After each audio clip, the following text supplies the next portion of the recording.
أشهد أن لا إله إلا الله وحده لا شريك له وأشهد أن محمدا عبده ورسوله أما بعد فأعوذ بالله من الشيطان الرجيم بسم الله الرحمن الرحيم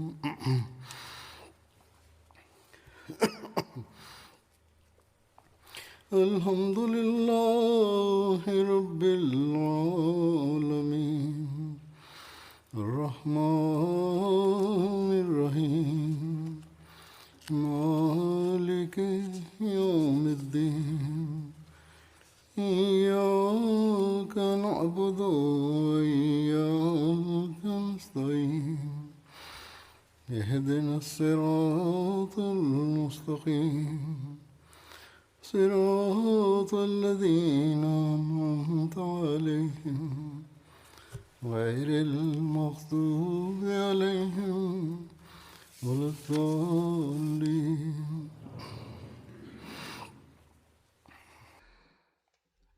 আনহর স্মৃতিচারণ অব্যাহত আছে। তার জীবনের কিছু অংশ বর্ণনা করা হয়েছে।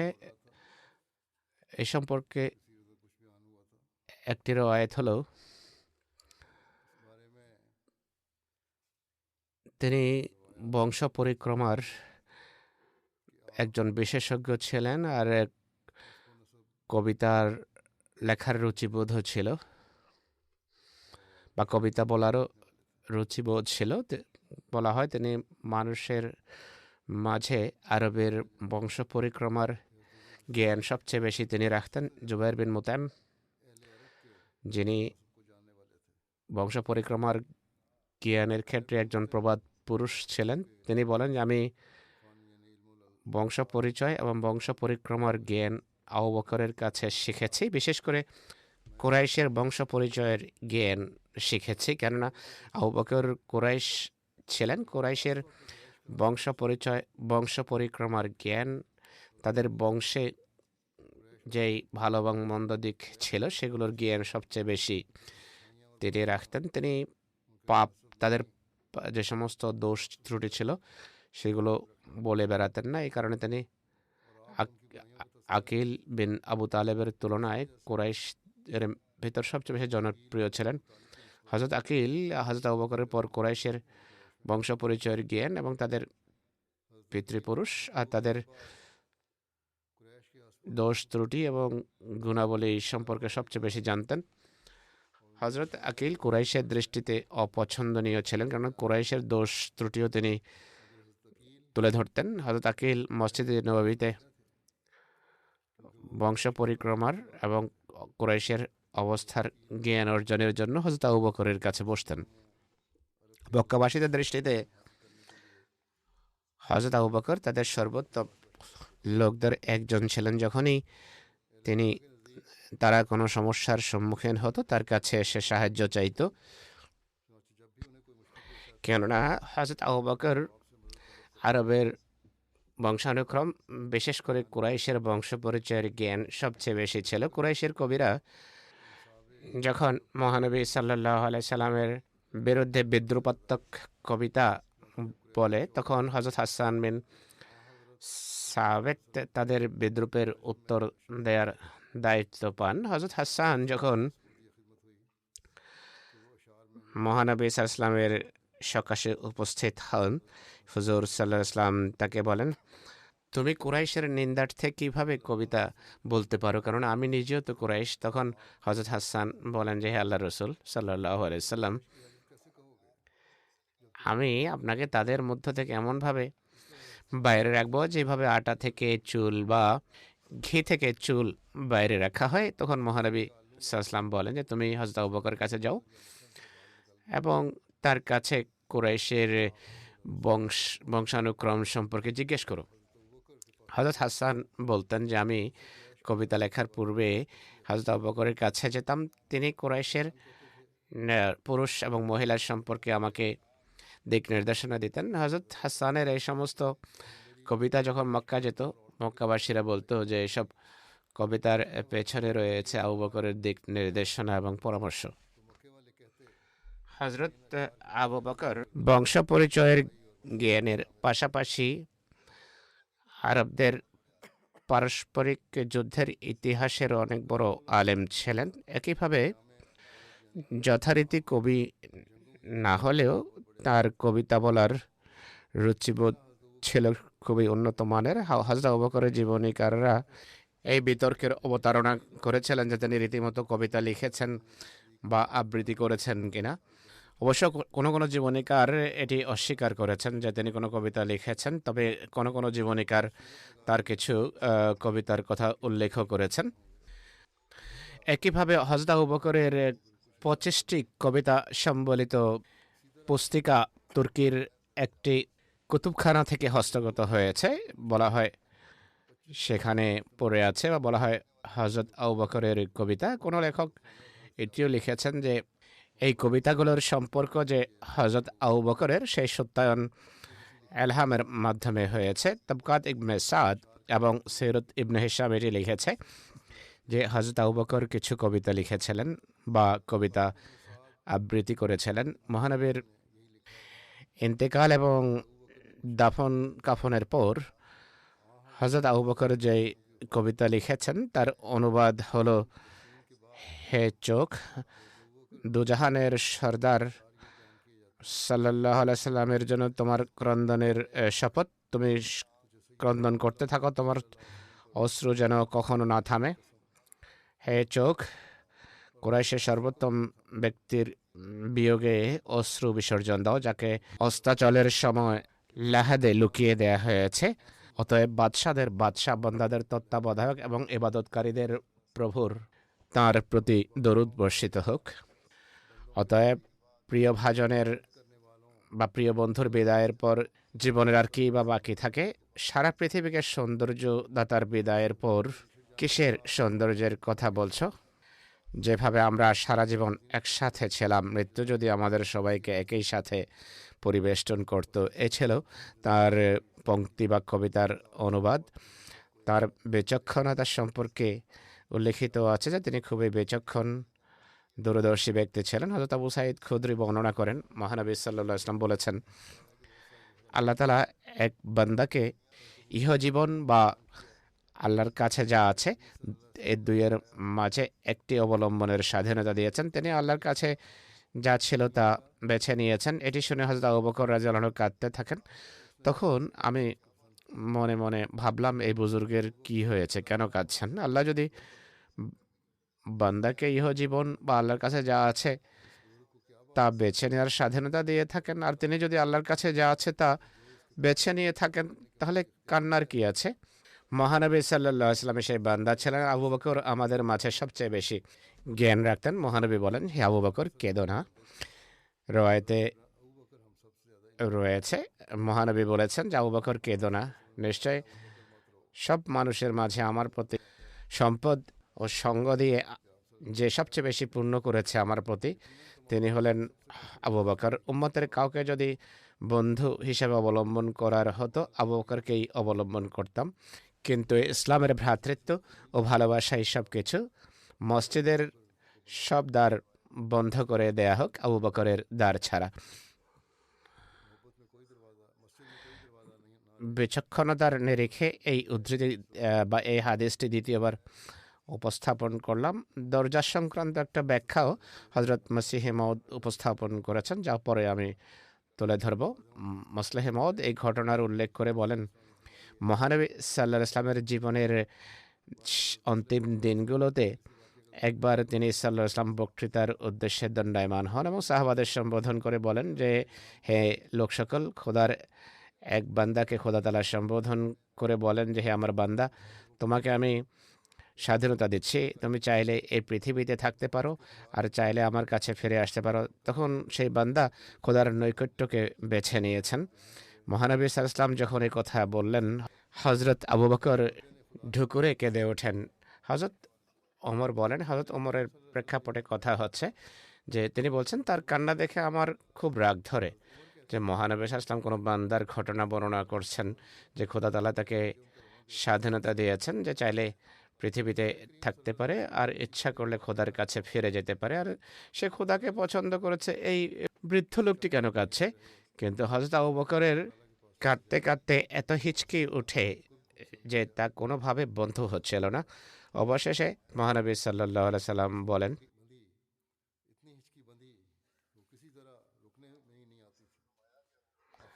আবু বকরের প্রতি আমার এত ভালোবাসা রয়েছে যে খোদা ছাড়া যদি কাউকে বন্ধু বানানো বৈধ হতো তাহলে আমি আবু বকরকে বন্ধু হিসেবে অবলম্বন করতাম। হযরত ওমর বলেন, কিছুকাল পর যখন মহানবীর ইন্তেকাল হয় তখন আমরা বুঝতে পেরেছি যে আবু বকরের সেই ক্রন্দন ছিল সত্য, বস্তুনিষ্ঠ। আমাদের রাগ করা ছিল আমাদের নির্বুদ্ধিতার লক্ষণ। হযরত মসিহ মাউদ আলাইহিস সালাতু ওয়াস সালাম বলেন যে হযরত আবু বকর যাকে কোরআনের জ্ঞান দেয়া হয়েছিল, যাকে কোরআনের জ্ঞান দেয়া হয়েছিল, তিনি মহানবী যখন আয়াত আলিয়ামা আকমালতু লাকুম দীনাকুম ওয়া আতমামতু আলাইকুম নি'মাতি পাঠ করেন তখন হযরত আবু বকর কেঁদে ওঠেন। কেউ জিজ্ঞেস করে যে এই বৃদ্ধ কাঁদছে কেন? তিনি বলেন যে, অর্থাৎ হযরত আবু বকর বলেন যে এই আয়াত থেকে আমি মহানবী সাল্লাল্লাহু আলাইহি ওয়াসাল্লামের মৃত্যুর বিষয়টি আঁচ করতে পারি। হযরত মসিহ মাউদ আলাইহিস সালাতু ওয়াস সালাম বলছেন, নবীরা খোদা শাসকের মতো হয়ে থাকেন। যেভাবে কোনো চাকর যখন মালিকের কাজ শেষ করে তখন সে সেই স্থান থেকে ফেরত যাত্রা করে, এভাবে নবীরা যখন পৃথিবীতে আসেন তাদের উপর অর্পিত কাজ সম্পাদন করেন, তারা পৃথিবী থেকে বিদায় নেন। অতএব আল ইয়াউমা আকমালতু লাকুম দীনাকুম আওয়াজ যখন পৃথিবীতে এসে যায়, হযরত আবু বকর বুঝতে পারেন যে এটি অন্তিম ধ্বনি, যা থেকে বোঝা যায় যে হযরত আবু বকরের জ্ঞান ছিল অত্যধিক। হাদিসে যে রয়েছে যে মসজিদমুখী সব জানালা বন্ধ করে দেয়া হোক, জানালা বলতে কি বোঝায় তাও মসিহ মাউদ আলাইহিস সালাম ব্যাখ্যা করেছেন। তিনি বলছেন, হাদিসে যে রয়েছে যে মসজিদমুখী সব জানালা বন্ধ করে দেয়া হোক আবু বকরের জানালা ছাড়া, এতে অন্তর্নিহিত রহস্য এটি, মসজিদ যেহেতু ঐশী রহস্যের বিকাশস্থল হয়ে থাকে, আবু বকরের ক্ষেত্রে এই জানালা বা দ্বার বন্ধ হবে না। খোদা তাআলা সংক্রান্ত রহস্যাবলী এবং খোদার কথায় যে প্রজ্ঞা রয়েছে সেগুলো আবু বকরের ক্ষেত্রে সবসময় খোলা থাকবে, ক্রমাগতভাবে তা উন্মোচিত হতে থাকবে। হযরত মসিহ ইসলাম বলছেন, নবীরা রূপকের ভাষায় এবং সংক্ষেপে কথা বলে থাকেন। যারা কাঠমোল্লার মতো শুধু এই কথা বলে যে কেবল আক্ষরিক অর্থই নিতে হবে, এরা মারাত্মক ভুল করে। যেমন হযরত ইব্রাহিমের তার পুত্রকে এই কথা বলা, এই দাহলিজ বদলে দাও, এই চৌখাট বদলে দাও, বা মহানবীর স্বর্ণের কড়া দেখা, এগুলো আক্ষরিক অর্থে ছিল না, বরং রূপক ভাষায় তাতে অন্য কোনো রহস্য অন্তর্নিহিত ছিল।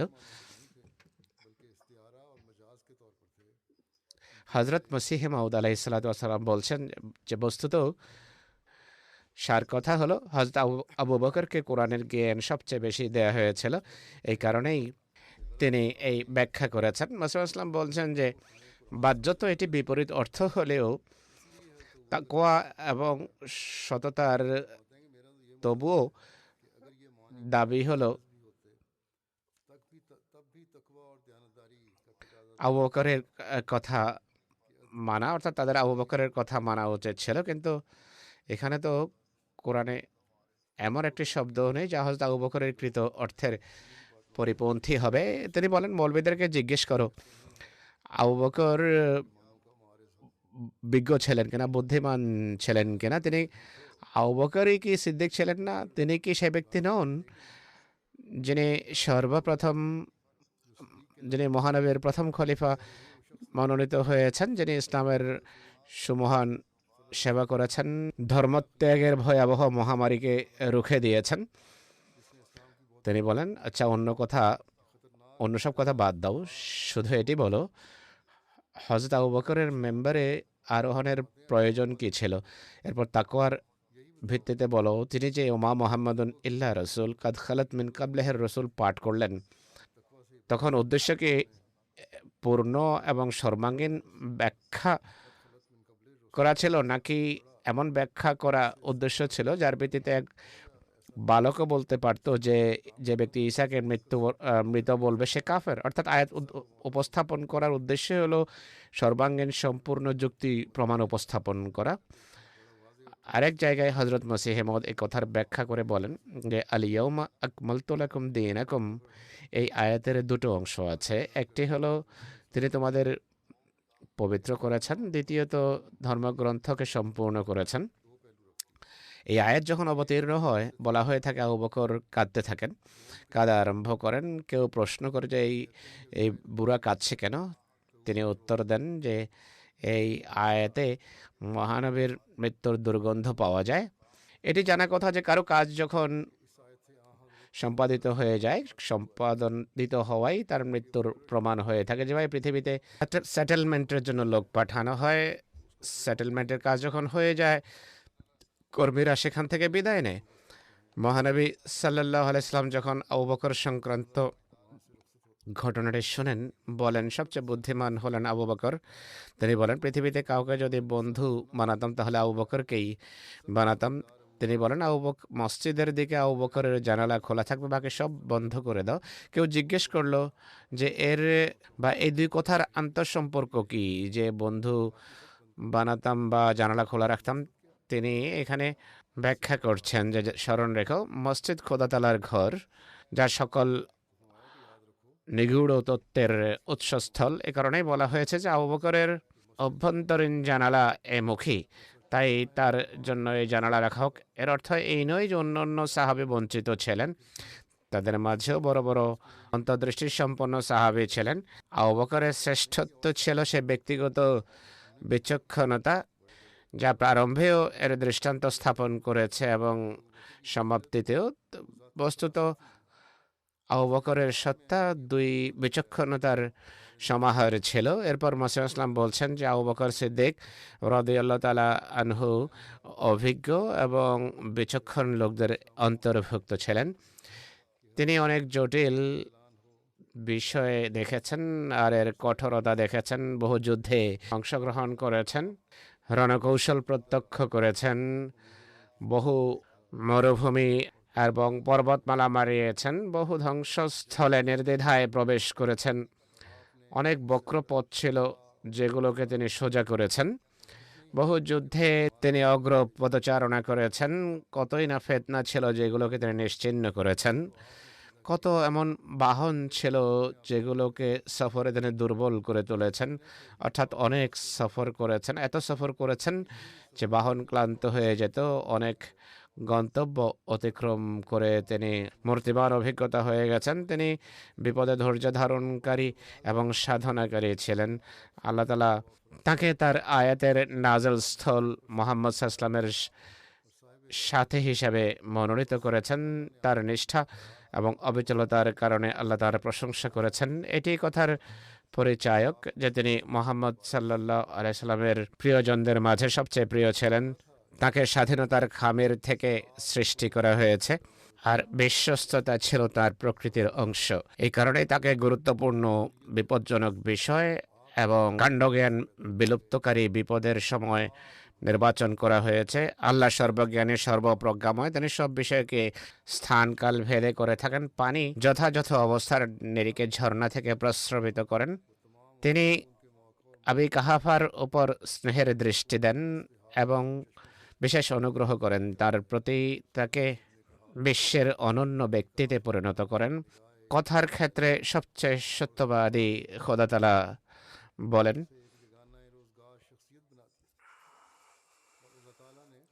আল্লাহ তাআলা কি বলেছেন, ইল্লা তানসুরুহু ফাকাদ নাসারাহুল্লাহ ইয আখরাজাহুল্লাযীনা কাফারু সানিয়া ইসনাইন ইয হুমা ফিল গার ইয ইয়াকুলু লিসাহিবিহি লা তাহজান ইন্নাল্লাহা মা'ানা ফাআনজালাল্লাহু সাকিনাতাহু আলাইহি ওয়া আইয়াদাহু بجنود لم تروها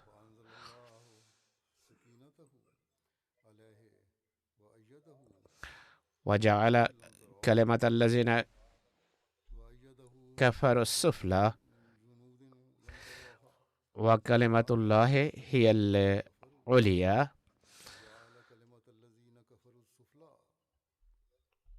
والله عزيز حكيم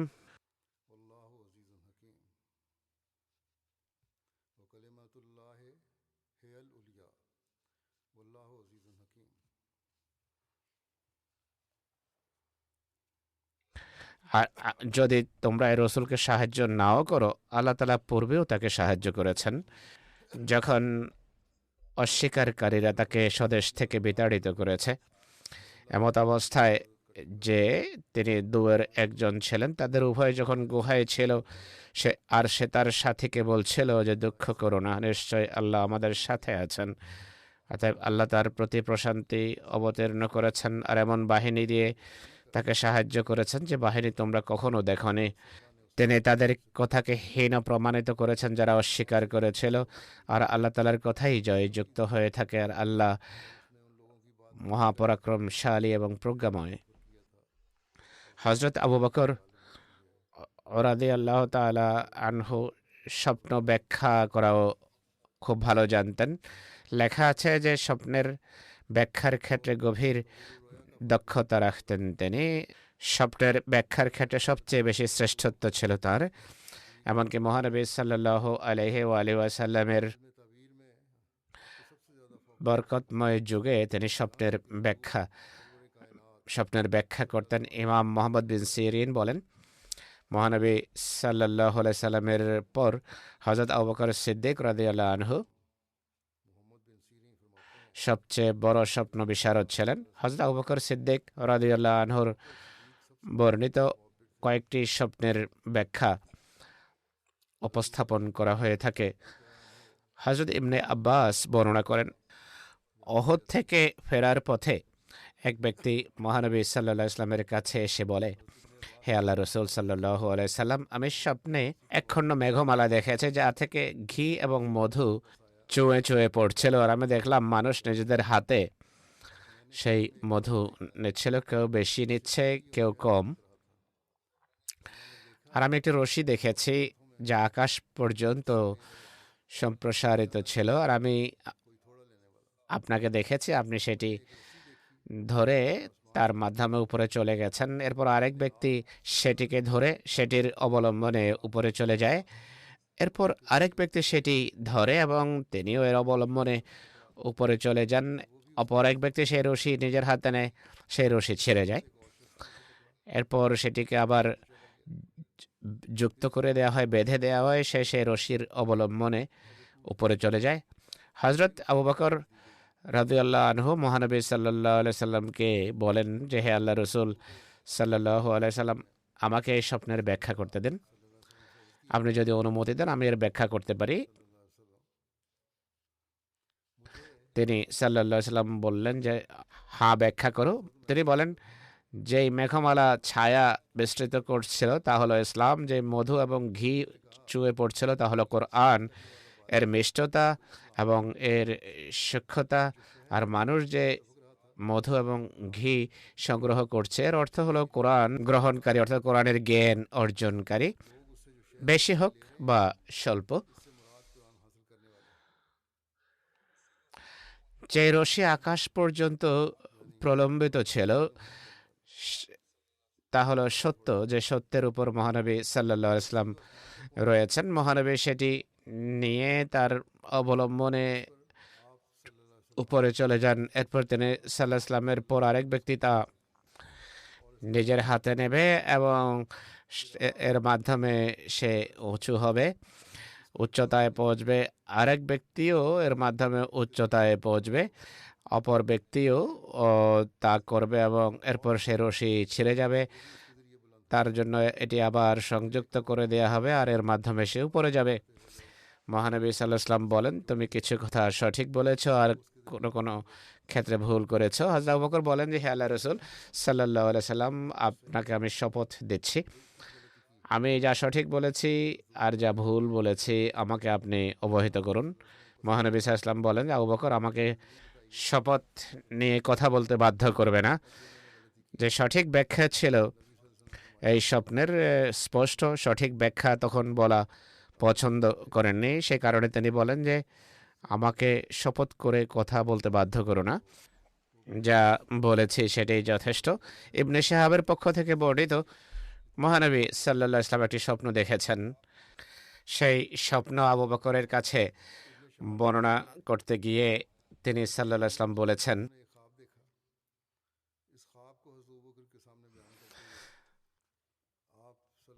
আমি স্বপ্নে দেখেছি যে যেন আমি এবং তুমি একটি সিঁড়িতে আরোহিত আছি, আর আমি তোমার চেয়ে আড়াই সিঁড়ি এগিয়ে আছি। তিনি বলেন যে হে আল্লাহ রসুল সাল্লাল্লাহু আলাইহি ওয়াসাল্লাম, এটি শুভ লক্ষণ। আল্লাহ আপনাকে ততদিন জীবিত রাখবেন যতদিন আপনি স্বচক্ষে তা দেখেন যা দেখা আপনাকে সন্তুষ্ট করবে আর আপনার নয়নকে স্নিগ্ধ করবে। তিনি তিনবার তার সামনে এইভাবে কথা পুনরাবৃত্তি করেন। তৃতীয়বার মহানবী বলেন যে হে আবু বকর, আমি স্বপ্নে দেখেছি যে হে আবু বকর, এমন মনে হলো যে আমি এবং তুমি এক সিঁড়িতে আরোহণ করেছি, আমি তোমার চেয়ে আড়াই সিঁড়ি এগিয়ে আছি। তিনি বলেন যে হে আল্লাহ রসুল সাল্লাল্লাহু আলাইহি ওয়াসাল্লাম, আল্লাহ তাআলা আপনাকে তার রহমত এবং মাগফিরাতের দিকে উঠিয়ে নেবেন এবং আপনার তিরোধানের পর আমি 2.5 বছর পর্যন্ত জীবিত থাকব।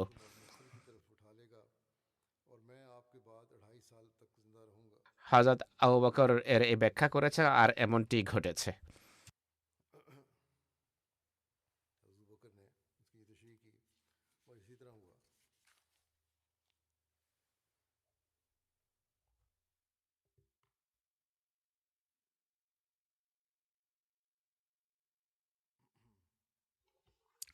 হুজুর সাল্লাল্লাহু আলাইহি ওয়াসাল্লামের পবিত্র স্ত্রী হযরত আয়েশা রাদিয়াল্লাহু আনহা বর্ণনা করেন, আমি স্বপ্নে আমার কক্ষে 3টি চাঁদ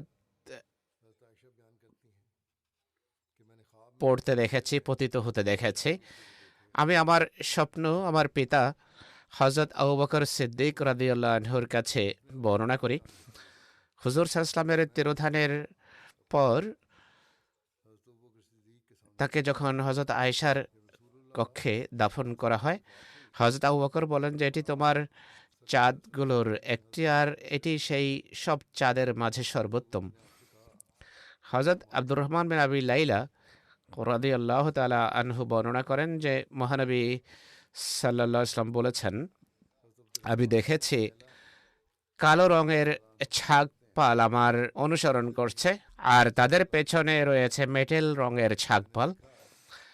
হযরত আবু বকর রাদিয়াল্লাহু আনহু এটি শুনে বলেন যে হে আল্লাহর রাসূল সাল্লাল্লাহু আলাইহি ওয়াসাল্লাম, আরবরা আপনার অনুসরণ করবে, এরপর অনারবরা তাদের অনুসরণ করবে বা তাদের পশ্চাতে আসবে। মহানবী সাল্লাল্লাহু আলাইহি ওয়াসাল্লাম বলেন যে ফেরেশতাও একই ব্যাখ্যা করেছে। এগুলো হলো স্বপ্নের ব্যাখ্যা। এখন যা আসছে তা হলো পুরুষদের মাঝে সর্বপ্রথম মুসলমান কে ছিল। বলা হয় যে হযরত আবু বকরই প্রথম পুরুষ ছিলেন যিনি মহানবীকে গ্রহণ করেছেন। হযরত আম্মার বিন ইয়াসির বলেন যে মহানবীকে এমন প্রারম্ভিক যুগে দেখেছি যখন তার সাথে শুধু 5 জন কৃতদাস, 2 নারী আর হযরত আবু বকর সিদ্দিক রাদিয়াল্লাহু আনহু ছিলেন। হযরত মির্জা বশির আহমদ সাহেব সিরাত খাতামান নবীন পুস্তকে এ সম্পর্কে বিস্তারিত নোট লিখেছেন। তিনি বলেন, তিনি এই সংক্রান্ত বিস্তারিত বিতর্কের অবতারণা করেছেন যে মহানবীর প্রতি সবার পূর্বে কে ঈমান এনেছিল। তিনি লেখেন, মহানবী সাল্লাল্লাহু আলাইহি ওয়াসাল্লাম যখন তার নবুয়তের প্রচার আরম্ভ করেন, সর্বপ্রথম ঈমান এনেছেন হযরত খাদিজা, যিনি নিমেষের জন্য কোনো প্রকার দ্বিধাদ্বন্দ্বে লিপ্ত হননি। খাদিজার পর পুরুষদের মাঝে সর্বপ্রথম ঈমান আনয়নকারী পুরুষ সম্পর্কে ঐতিহাসিকদের মাঝে মতভেদ রয়েছে। কারো কারো মতে আব্দুল্লাহ বিন আবি কাহাফা ছিলেন, কেউ বলে হযরত আলী যখন তার বয়স ছিল মাত্র 10 বছর, আর কারো মতে মহানবীর মুক্ত কৃতদাস হযরত যায়েদ বিন হারসা প্রথম পুরুষ ছিলেন, কিন্তু আমাদের মতে এই বিতর্ক অর্থহীন। হযরত আলী এবং জায়েদ বিন হারসা মহানবীর পরিবারের সদস্য ছিলেন, তার সন্তানদের মতো তার সাথে থাকতেন। হুজুর সাল্লাল্লাহু আলাইহি ওয়াসাল্লাম বলেছেন আর তারা মেনেছেন। মহানবী যা বলেছেন তাতে তাদের দৃঢ় বিশ্বাস ছিল এবং ঈমান ছিল। তাই কথা বলা যে তারা ঈমান এনেছে, এটি এমন বড় কোনো কথা নয়। তাদের বয়স কম ছিল, ঘরের সদস্য ছিল তারা, বরং তাদের পক্ষ থেকে তো মৌখিক কোনো স্বীকারোক্তির প্রয়োজনও ছিল না। তাই মাঝখানে বা এই বিতর্কে তাদের নাম আনার প্রয়োজনই নেই। বাকি যারা থাকলেও তাদের মাঝে সর্বসম্মতভাবে হযরত আবু বকর সবার চেয়ে এগিয়ে এবং ঈমানে সর্বাগ্রে ছিলেন। হযরত আবু বকর তার সম্ভ্রান্ত হওয়া এবং যোগ্যতার দিক থেকে কুরাইশের মাঝে সবচেয়ে সম্মানিত ছিলেন। ইসলামে তিনি যে পদমর্যাদা অর্জন করেছেন তা অন্য কোনো সাহাবীর অর্জিত হয়নি। হযরত আবু বকর মুহূর্তের জন্য মহানবীর দাবিতে সন্দেহ করেননি, বরং শোনা মাত্রই গ্রহণ করেছেন। এরপর তিনি পূর্ণ মনোযোগ, নিজের প্রাণ এবং সম্পদকে মহানবীর ধর্মের সেবায় উৎসর্গ করে দিয়েছেন। হুজুর সাল্লাল্লাহু আলাইহি ওয়াসাল্লাম তার সাহাবীদের মাঝে সবচেয়ে বেশি ভালোবাসতেন আবু বকরকে। তার ইন্তেকালের পর তিনি তার প্রথম খলিফা নির্বাচিত হন। নিজের খেলাফত কালে তিনি অসাধারণ এবং অনন্য দক্ষতার প্রমাণ দিয়েছেন। হযরত আবু বকর সম্পর্কে ইউরোপের এক প্রসিদ্ধ ধর্মযাজক স্প্রিঙ্গার লিখেছেন, হযরত আবু বকর রাদিয়াল্লাহু তাআলা আনহুর ইসলামের প্রারম্ভে মুহাম্মদ সাল্লাল্লাহু আলাইহি ওয়াসাল্লামের প্রতি ঈমান আনায় কথার সবচেয়ে বড় প্রমাণ যে মুহাম্মদ সাল্লাল্লাহু আলাইহি সাল্লাম আত্মপ্রতারণার শিকার হলেও কখনো প্রতারিত করেননি, বরং আন্তরিকভাবে নিজেকে আল্লাহ তাআলার সত্য রসুল জ্ঞান করতেন। স্যার উইলিয়াম মিরো স্প্রিঙ্গারের এই উক্তির সাথে সহমত। হযরত খাদিজা, হযরত আবু বকর, হযরত আলী এবং জায়েদ বিন হারসার পর ইসলাম গ্রহণকারীদের মাঝে 5 ব্যক্তি ছিলেন যারা হযরত আবু বকরের তাবলীগে ইসলাম গ্রহণ করেছিলেন। সকলেই ইসলামে এমন সুমহান এবং উঁচু পদমর্যাদার সাহাবী প্রমাণিত হন যে শীর্ষ পর্যায়ের সাহাবী তাদেরকে গণ্য করা হয়। তাদের নাম হলো, সর্বপ্রথম রয়েছেন ওসমান বিন আফফান, আব্দুর রহমান বিন আউফ, তৃতীয় সাদ বিন আবি ওয়াক্কাস, চতুর্থ জুবাইর বিন আওয়াম, পঞ্চম হলেন তালহা বিন ওবায়দুল্লাহ। এই 5 জন সাহাবী আশারায়ে মুবাশশারার অন্তর্গত, অর্থাৎ সেই 10 জন সাহাবের অন্তর্ভুক্ত যাদেরকে মহানবী সাল্লাল্লাহু আলাইহি ওয়াসাল্লাম তার পবিত্র মুখে বিশেষভাবে জান্নাতের শুভ সংবাদ দিয়েছিলেন, যারা তার খুব কাছের সাহাবী এবং উপদেষ্টা ছিলেন মহানবীর। হযরত মুসলিহ মাউদ রাদিয়াল্লাহু তাআলা আনহু জামাতকে একবার আর্থিক কোরবানির প্রেরণা যোগাতে গিয়ে বলেছেন, অর্থাৎ সেই বিষয়টাকে এই ঘটনার সাথে যুক্ত করে বলেন যে মোমেন এমন তাহারিক বা ডাকে ভয় পায় না যেমন আর্থিক কোরবানির ডাক বা ত্যাগ শিকারের ডাকে ভয় পায় না, বরং আনন্দিত হয় এবং সে গর্ববোধ করে যে ডাক সর্বপ্রথম আমার কানে পৌঁছেছে। সে ভয় পায় না, বরং গর্ব করে এবং খোদার দরবারে সে কৃতজ্ঞতা প্রকাশ করে আর খোদার পথে সবচেয়ে বেশি ত্যাগ স্বীকার করে। আর মর্যাদাও তার সবচেয়ে বড় লাভ হয়। কেউ কি বলতে পারে যে হযরত আবু বকর রাদিয়াল্লাহু আনহু যে ত্যাগ স্বীকার করেছেন বা যেই কাজের সুযোগ পেয়েছেন, তিনি কি আক্ষেপ করতেন যে আমি কেন সর্বপ্রথম এই কোরবানি বা ত্যাগ স্বীকারের সুযোগ পেলাম? তিনি কি কখনো এমন কোনো আক্ষেপ করেছেন? না, তিনি গভীর আনন্দের সাথে নিজেকে বিপদের মাঝে ঠেলে দিয়েছেন এবং আল্লাহ তাআলার পথে কষ্ট সহ্য করেছেন। এই কারণেই তিনি সেই পদমর্যাদা লাভ করেছেন যা হযরত ওমরও লাভ করতে সক্ষম হননি। কেননা যিনি প্রথমে ঈমান আনেন তিনি সর্বপ্রথম ত্যাগ স্বীকারের সুযোগ পান। অথচ হযরত ওমর যখন ঈমান এনেছেন তখনও আশঙ্কা ছিল কষ্ট দেয়া হতো, নামাজ পড়তে দেয়া হতো না, সাহাবেরা দেশ বিতাড়িত হচ্ছিলেন। ইথিওপিয়ার প্রথম হিজরত তখন হচ্ছিল,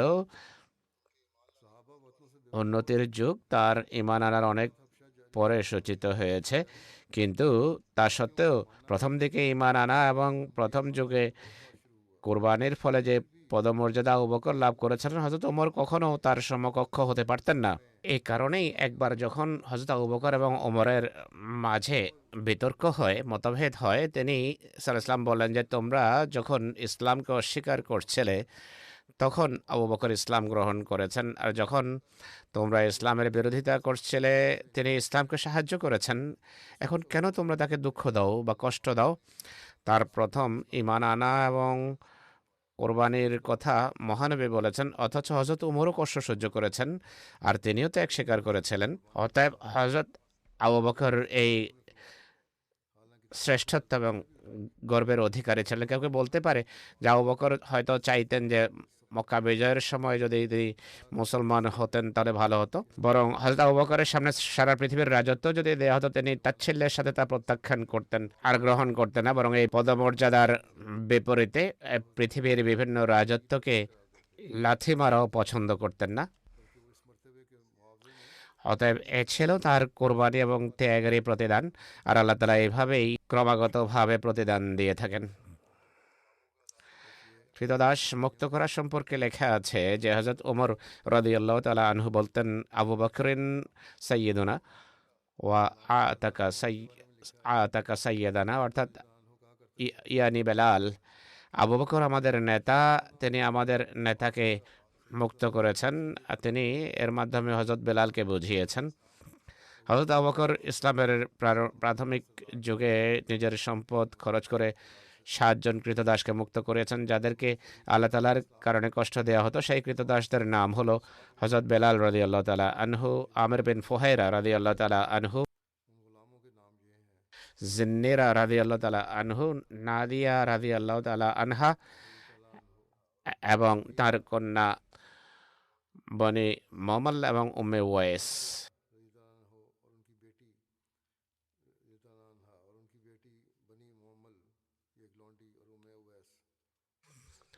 বিরোধীরাও হযরত আবু বকরের পূর্ণ এবং উন্নত নৈতিক চরিত্রের কথা স্বীকার করত। হযরত মুসলিহ মাউদ রাদিয়াল্লাহু আনহু বর্ণনা করেন যে আবু বকরের মতো মানুষ পুরো মক্কা যার অনুগ্রহের কাছে ঋণী ছিল, যাই উপার্জন করতেন কৃতদাস মুক্ত করার ক্ষেত্রে ব্যয় করতেন। একবার মক্কা ছেড়ে চলে যাচ্ছিলেন, এক রইস বা নেতার পথিমধ্যে তার সাথে দেখা হয়। সে জিজ্ঞেস করে, কোথায় যাচ্ছে আবু বকর? তিনি বলেন, এই শহর এখন আর আমার জন্য নিরাপদ নয়, আমি অন্য কোথাও চলে যাচ্ছি।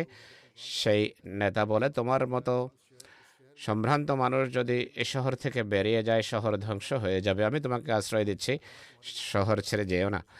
তিনি সেই রইসের আশ্রয়ে ফিরে আসেন। প্রভাতে জাগ্রত হয়ে কোরআন পড়তেন। মহিলা ও শিশুরা দেয়ালে কান লাগিয়ে তার তেলাওয়াত শুনত, কারণ তার আওয়াজ ছিল বিগলিত এবং তাতে ছিল বেদনা। কোরআন যেহেতু আরবি ভাষায় ছিল, সব নারী, পুরুষ এবং শিশুরা কোরআনের অর্থ বুঝত এবং শ্রোতা এতে প্রভাবিত হতো এবং হচ্ছিল। এ কথা ছড়িয়ে পড়লে মক্কায় হইচই আরম্ভ হয়ে যায়, যেভাবে যে সবাই বেদিন হয়ে যাবে। অবশেষে মানুষ ওই রইস বা নেতার কাছে যায় এবং প্রশ্ন করে যে একে কেন আশ্রয় দিয়ে রেখেছ? সে রইস এসে হযরত আবু বকরকে বলে যে আপনি এভাবে কোরআন পড়বেন না, মক্কাবাসীরা এতে অসন্তুষ্ট হয়। হযরত আবু বকর বলেন যে আপনি আপনার আশ্রয় প্রত্যাহার করে নিতে পারেন, আমি এ থেকে বিরত থাকতে পারি না। সেই রইস তার আশ্রয় প্রত্যাহার করে। এটি তার তাকওয়া এবং পবিত্রতার কত মহান একটি প্রমাণ যে হযরত মুহাম্মদ রাসূলুল্লাহ সাল্লাল্লাহু আলাইহি সাল্লামের তারা ভয়াবহ শত্রু ছিল এবং তাকে গালিও দিত, কিন্তু আবু বকরের পবিত্রতাকে তারা এত গুরুত্ব দিত যে সেই নেতা বলে যে আপনার মতো মানুষ চলে গেলে শহর যে ধ্বংস হয়ে যাবে। নামাজের ইমামত সম্পর্কে উল্লেখিত আছে যে মহানবী সাল্লাল্লাহু আলাইহি সাল্লামের অনুপস্থিতিতে যে কয়েক ব্যক্তি মসজিদে নববীতে নামাজ পড়ানোর সৌভাগ্য লাভ করেছেন তাদের মাঝে হযরত আবু বকরও রয়েছেন। হযরত আবু বকরের একটি বিশেষ সৌভাগ্য হলো মহানবীর জীবনের অন্তিম দিনগুলোতে বিশেষ করে মহানবীর নির্দেশে নামাজ পড়ানোর তার সৌভাগ্য হয়েছে। এ সংক্রান্ত বিভিন্ন হাদিস বা রওয়ায়াত রয়েছে। হযরত আয়েশা বলেন, মহানবী সাল্লাল্লাহু আলাইহি ওয়াসাল্লাম বলেছেন যে যাদের মাঝে হযরত আবু বকর উপস্থিত থাকেন তখন তিনি ব্যতীত অন্য কেউ নামাজ পড়াবেন এটি ঠিক নয়। আসওয়াদ বর্ণনা করেন, আমরা হযরত আয়েশা রাদিয়াল্লাহু আনহার কাছে উপস্থিত ছিলাম। তখন আমরা রীতিমতো নামাজ পড়া এবং এর গুরুত্ব সম্পর্কে উল্লেখ করলে তিনি বলেন যে মহানবী সাল্লাল্লাহু আলাইহি ওয়াসাল্লাম যখন মৃত্যু ব্যাধিতে আক্রান্ত হন, একদিন নামাজের সময় হয়, আজান দেয়া হয়। তিনি সাল্লাল্লাহু আলাইহি ওয়াসাল্লাম বলেন যে আবু বকরকে বলো নামাজ পড়াতে। তাকে বলা হলো, আবু বকর খুবই কোমল হৃদয়ের অধিকারী, আপনার জায়গায় দাঁড়ালে মানুষকে নামাজ পড়াতে সক্ষম হবেন না। তিনি সাল্লাল্লাহু আলাইহি ওয়াসাল্লাম পুনরায় নির্দেশ দেন। তাকে পুনরায় একই উত্তর দেয়া হয় যে তিনি খুবই কোমল হৃদয়ের অধিকারী। তৃতীয়বার মুহাম্মদ সাল্লাল্লাহু আলাইহি ওয়াসাল্লাম একে নির্দেশ দেন এবং বলেন যে তোমরা ইউসুফের মহিলাদের মতো তোমরা একইভাবে কথা বলছো, আবু বকরকে বলো নামাজ পড়াতে। তখন হযরত আবু বকর বের হন নামাজ পড়ানোর জন্য। মহানবী সাল্লাল্লাহু আলাইহি ওয়াসাল্লাম কিছুটা সুস্থ বোধ করলে তিনিও নামাজের জন্য বের হন। দু ব্যক্তির কাঁধে ভর করে তাকে নিয়ে যাওয়া হচ্ছিল। তিনি বলেন, এটি এত পরিষ্কারভাবে আমার স্মরণ আছে যে যেন আমি এখনও দেখছি যে অসুস্থতার কারণে তিনি হাঁটতে পারছিলেন না আর পা হেঁচড়ে চলছিলেন। পা ওঠানো সম্ভব ছিল না, পা মাটিতে হেঁচড়ে যাচ্ছিলেন। হযরত আবু বকর যখন তাকে এভাবে আসতে দেখেন, ইমামের জায়গা থেকে পেছনে সরে আসতে চাচ্ছিলেন। মহানবী সাল্লাল্লাহু আলাইহি ওয়াসাল্লাম তাকে দেখে ইঙ্গিতে বলেন নিজের জায়গাতেই থাকুন। মহানবী সাল্লাল্লাহু আলাইহি ওয়াসাল্লামকে আনা হয় এবং তিনি হযরত আবু বকরের পাশে বসে যান। আমাশকে জিজ্ঞেস করা হয় যে মহানবী সাল্লাল্লাহু আলাইহি ওয়াসাল্লাম কি নামাজ পড়াচ্ছিলেন তখন, আর আবু বকর তার পেছনে নামাজ পড়ছিলেন, আর মানুষ আবু বকরের পেছনে নামাজ পড়ছিল? তিনি মাথার ইঙ্গিতে বলেন যে হ্যাঁ। তিনি সাল্লাল্লাহু আলাইহি ওয়াসাল্লাম আবু বকরের বাম দিকে বসেন আর হযরত আবু বকর দাঁড়িয়ে নামাজ পড়াচ্ছিলেন। এই বর্ণনাকারী বলেন যে হযরত আনাস বিন মালিক আনসারী আমাকে বলেছেন, তিনি মহানবী সাল্লাল্লাহু আলাইহি সাল্লামের আনুগত্য করেছেন, মান্যকারী ছিলেন, তার সাহচর্যে ছিলেন, তার সেবা করেন।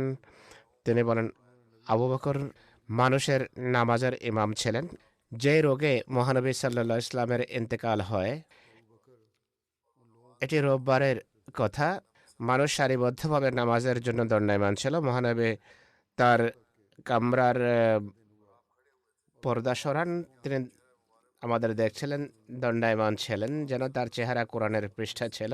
তিনি সাল্লাল্লাহু আলাইহি ওয়াসাল্লাম আনন্দিত ছিলেন, মুচকি হাসছিলেন। আমাদের মনে হলো যে আমরা এই আনন্দের কারণে আর নবী সাল্লাল্লাহু আলাইহি ওয়াসাল্লামের দেখার কারণে আমরা পরীক্ষায় পড়ে গেলাম। ততক্ষণে হযরত আবু বকর রাদিয়াল্লাহু আনহু আর গোড়ালির উপর ভর করে পেছনে আসেন সারিতে দাঁড়ানোর জন্য। তিনি ধরে নিয়েছেন মহানবী সাল্লাল্লাহু আলাইহি সাল্লাম নামাজ পড়ানোর জন্য আসছেন, কিন্তু মহানবী ইঙ্গিতে বলেন যে নামাজ পুরো করো, এরপর পর্দা টেনে দেন এবং মহানবী সাল্লাল্লাহু আলাইহি সাল্লাম ইন্তেকাল করেন। সেই দিনগুলোতে একবার হযরত ওমর নামাজ পড়িয়েছিলেন। এর বিস্তারিত বিবরণ হলো, হযরত আব্দুল্লাহ বিন জামা বর্ণনা করেন যে মহানবী সাল্লাল্লাহু আলাইহি সাল্লামের রোগের প্রকোপ যখন বেড়ে যায়, আমি মুসলমানদের কিছু লোকের সাথে সেখানে উপস্থিত ছিলাম। হযরত বেলাল তাকে নামাজের জন্য ডাকলে তিনি সাল্লাল্লাহু আলাইহি ওয়াসাল্লাম বলেন যে কাউকে বলো নামাজ পড়াতে। হযরত আব্দুল্লাহ বিন জামা বেরিয়ে আসেন। তিনি দেখেন যে হযরত ওমর সেখানে উপস্থিত আছেন, হযরত আবু বকর নেই। তিনি বলেন, আমি বললাম, হে ওমর, আপনি দণ্ডায়মান হন এবং নামাজ পড়ান। তিনি এগিয়ে গিয়ে আল্লাহু আকবার বলেন। মহানবী সাল্লাল্লাহু আলাইহি ওয়াসাল্লাম তার কণ্ঠস্বর শোনেন। হযরত ওমরের কণ্ঠস্বর ছিল উঁচু। তিনি সাল্লাল্লাহু আলাইহি ওয়াসাল্লাম বলেন যে আবু বকর কোথায়? আল্লাহ এই কণ্ঠস্বরকে অস্বীকার করেন এবং মুসলমানরাও। তিনি হযরত আবু বকরকে ডেকে পাঠান, তিনি আসেন। যদিও হযরত ওমর নামাজ পড়ানো শেষ করেছেন, হযরত আবু বকর পুনরায় নামাজ পড়ান। এটি একটি রওয়ায়েত। ভিন্ন একটি রওয়ায়েতে রয়েছে, মহানবী সাল্লাল্লাহু আলাইহি ওয়াসাল্লাম যখন হযরত ওমরের কণ্ঠস্বর শোনেন, তিনি বাইরে বেরিয়ে আসেন এবং নিজের মাথা কামরা থেকে উঁচু করে তাকান এবং বলেন, না না না, আবু কাহাফা অর্থাৎ আবু বকর যেন নামাজ পড়ান। আর এটি তিনি রাগত স্বরে বলেছেন। এই রওয়ায়েতের আরও বিস্তারিত বিবরণ মুসনাদে রয়েছে। আর তা হলো হযরত ওমর যখন জানতে পারেন, তিনি আব্দুল্লাহ বিন জামাকে বলেন যে, আমি তো ধরে নিয়েছিলাম যে মহানবী সাল্লাল্লাহু আলাইহি ওয়াসাল্লাম তোমাকে নির্দেশ দিয়েছেন যে আমাকে যেন নামাজ পড়াতে বলা হয়, নতুবা আমি কখনো নামাজ পড়াতাম না। তখন তিনি বলেন,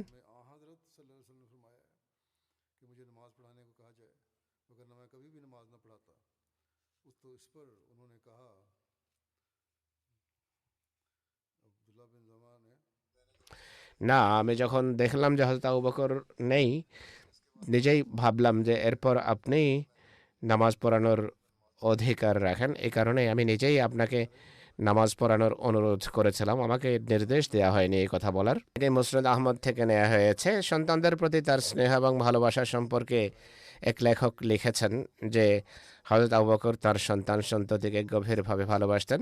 তার কথা এবং কর্মের মাধ্যমে প্রায়শ তিনি এর প্রকাশ ঘটাতেন। তার বড় সন্তান হযরত আব্দুর রহমান পৃথক ঘরে থাকতেন, কিন্তু তার ঘরের ব্যয়ভার হযরত আবু বকর নিজেই বহন করতেন। হযরত আবু বকরের বড় কন্যা হযরত আসমার বিয়ে হযরত জুবাইর বিন আওয়ামের সাথে হয়েছিল।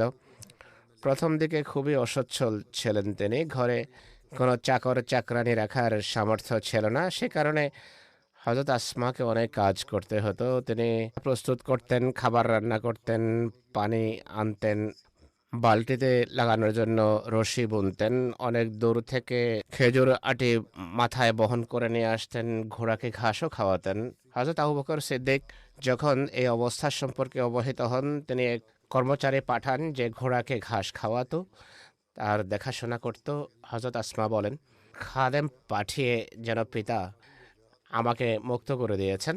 আরও একটি ঘটনা লেখা আছে, হযরত আব্দুল্লাহ বিন আবু বকর তার স্ত্রী আতেকাকে গভীরভাবে ভালোবাসতেন, যে কারণে তিনি জিহাদে যাওয়া ছেড়ে দিয়েছিলেন। হযরত আবু বকরের কাছে ছিল এটি অসহ্য। তিনি আব্দুল্লাহকে নির্দেশ দেন যে তুমি স্ত্রীর কারণে জিহাদে যাওয়া ছেড়ে দিয়েছ, তাই তাকে তালাক দিয়ে দাও। হযরত আবু বকরের পুত্র পিতার নির্দেশ শিরোধার্য করেন ঠিকই, কিন্তু আতেকার বিরহে তিনি অনেক বেদনাদায়ক কবিতা লিখেছেন। হযরত আবু বকরের কর্ণগোচর হয় সেই কবিতাগুলো, তার প্রাণ কেঁদে ওঠে।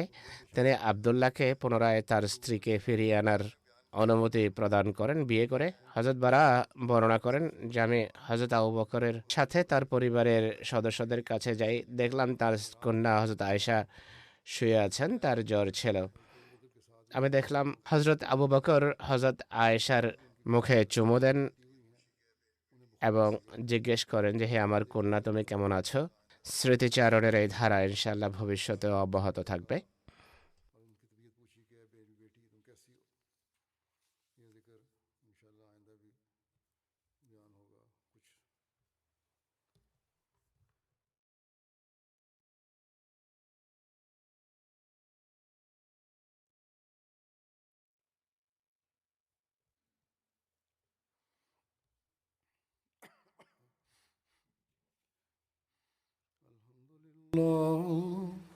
الحمد لله نحمده ونستعينه ونستغفره ونؤمن به ونتوكل عليه ونعوذ بالله من شرور أنفسنا ومن سيئات أعمالنا من يهده الله فلا مضل له ومن يضلل فلا هادي له ونشهد أن لا إله إلا الله ونشهد أن محمدا عبده ورسوله عباد الله رحمكم الله إن الله يأمر بالعدل والإحسان وإيتاء ذي القربى وينهى عن الفحشاء